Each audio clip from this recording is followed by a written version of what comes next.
Las Vegas. The city of neon lights, endless buffets, and the promise that you might walk away richer than when you showed up. Yeah, that used to be the case. Today, it's more like the city where your $99 hotel room magically transforms into a $175 bill before you even check in. The cheap shrimp cocktails, gone. The $5 blackjack tables, extinct. Even the legendary $4.99 lunch at Ocean One Bar and Grill, dead and buried. Now you're lucky if your sandwich doesn't come with a mysterious concession fee that sounds like it was dreamed up by a drunk accountant. And let's not forget the casinos. They've swapped out your blackjack and craps tables for endless slot machines designed to vacuum your wallet faster than you can say 00 roulette. Add in skyrocketing fees, aggressive homelessness spilling onto the casino floors, and international tourists saying, nah, we're good. And suddenly, the fantasy escape of Las Vegas is looking more like a real-life ripoff. So grab a watered-down $18 margarita, because we're about to dive into why Vegas isn't what it used to be and why people are finally walking away from Sin City. The death of cheap eats. Once upon a time, you could actually eat in Vegas without taking out a second mortgage. The most legendary example? Ocean One Bar and Grill. This place was like a secret code among budget travelers. Every item on the lunch menu was $4.99, and they handed out 3 cocktails for $10. Families loved it, locals recommended it, and tourists bragged about it. It was affordable, it was fun, and it was tragically too good to last. In 2024, Ocean One closed for good. The writing was on the wall when they tried raising prices just to stay alive. But in the end, the city that once built its reputation on cheap thrills couldn't keep its most famous cheap eatery alive.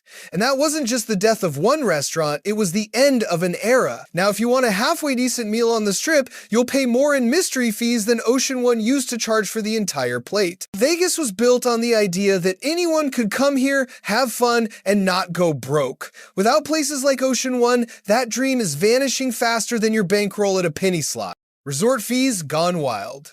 Vegas has always been a master at illusion, except now the biggest trick isn't on the casino floor. It's in your hotel bill. Back in 2018, people were already complaining about resort fees creeping up to $25 or $30. At the time, that felt outrageous. Fast forward to today, and over 30 hotels on the Strip are charging $50 to $55 per night.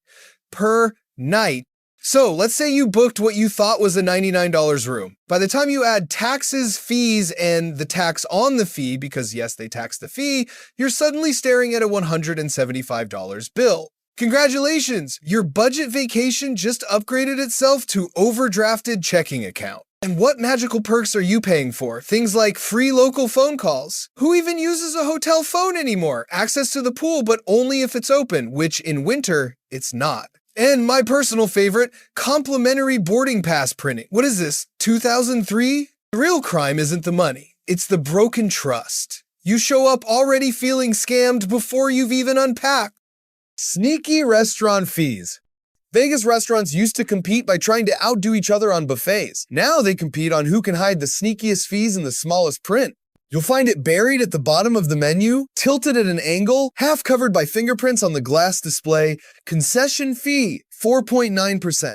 And it doesn't stop there. Service charges, restaurant operations fee, restaurant fees that literally add no value to your meal. The only good news? If you complain, they'll usually take it off the bill. But guess what casinos are betting you won't? Most visitors are too tired, too drunk, or too busy planning their next slot machine pull to bother arguing with a manager. And that's exactly the point. These little add-ons don't seem like much at first, 4% here, 5% there. But stack that on top of the inflated food prices, taxes, and tips, and suddenly your $20 burger feels more like a $30 burger. It's death by 1,000 cuts. Vegas used to sell itself as affordable luxury. Now it's just nickel and diming you at every corner. And honestly, the only thing sneakier than these fees is the way they try to make you feel like you're the crazy one for noticing. The vanishing table games. Once upon a time, walking into a Vegas casino meant being greeted by the sound of dice hitting the craps table, cards being shuffled at blackjack, and cheers from roulette winners. Today, good luck finding any of that. What you'll find instead are endless rows of slot machines glowing like neon vampire coffins, just waiting to suck the life out of your wallet. Why the shift? Simple math. Classic table games like blackjack and craps have a house edge of under 2% if you play correctly. That means you actually stood a fighting chance.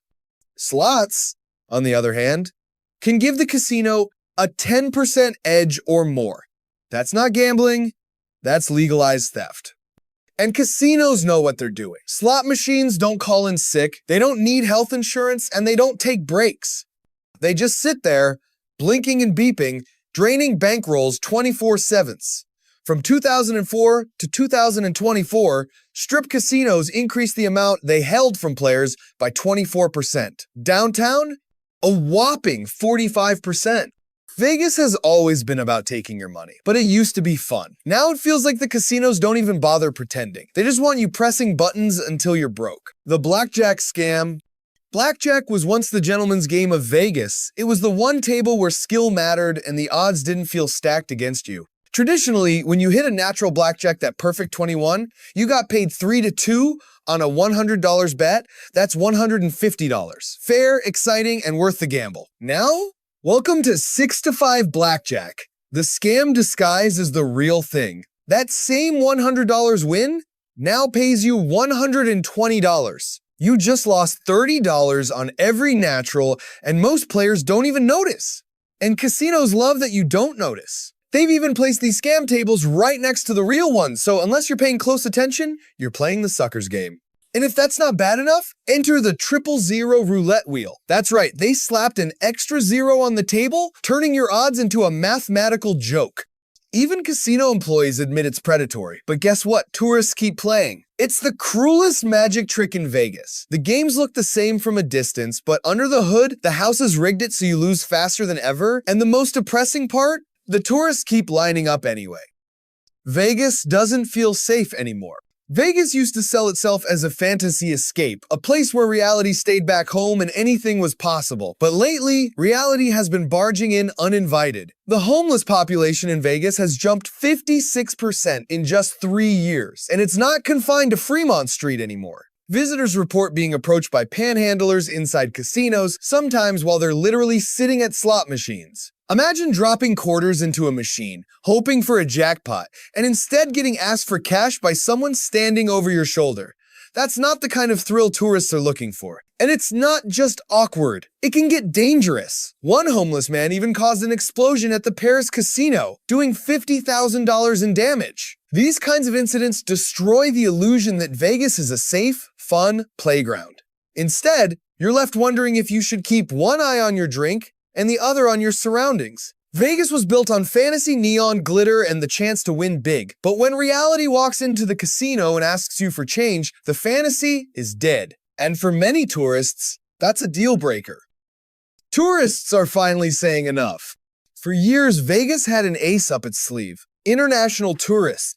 These visitors stayed longer, spent more, and kept the strip buzzing. But thanks to tariffs, inflation, and higher travel costs, those big spending tourists are disappearing. Canadian Airlines have cut flights. Foreign travelers are staying home. And the Strip is feeling the pain. Visitor numbers have dropped month after month. Casinos are laying off dealers, cutting departments, and trying to save money any way they can. MGM eliminated concierge services at multiple properties. Other hotels have slashed staff. Workers are told the layoffs are temporary, but nobody believes it. The truth is, Vegas isn't collapsing overnight, but the steady drip of fewer tourists, higher prices, and worse odds is eroding the magic, and the people noticing most? The repeat visitors. The ones who used to come every year now say, "Forget it, I'll go somewhere else." Here's the kicker. Vegas isn't dead, it's just shifting. Off-strip and downtown casinos are picking up the slack by offering honest-to-God value, $5 blackjack at the Palms, $5 craps at Ellis Island, single zero roulette at the Plaza. The deals are still there, just not where Vegas wants you looking.